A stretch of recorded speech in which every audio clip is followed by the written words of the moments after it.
Hey guys, it's Alicia with WTI. If you've got a painting project coming up, you're gonna need a really good roller. I love this 9-inch roller frame from PURDY. This thing is awesome for several reasons. One, it is solid, it is super sturdy, and it really is durable. We've had this for a long time, many years, many painting projects, and it just keeps going strong.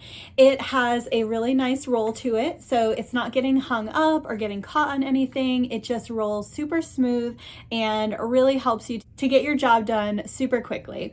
I really like that it has this grippy handle here, and it is threaded on the bottom, so you can add an attachment like this one to be able to put on an extension rod, which is really nice. Your roller covers go on really nice and easily, and I find that they stay put, they're nice and secure, and they're not falling off, as I've had the experience with some other roller frames. So overall, this is a great tool. If you've got projects and you're going to be doing some painting, you're going to love this roller frame, and that's my point of view.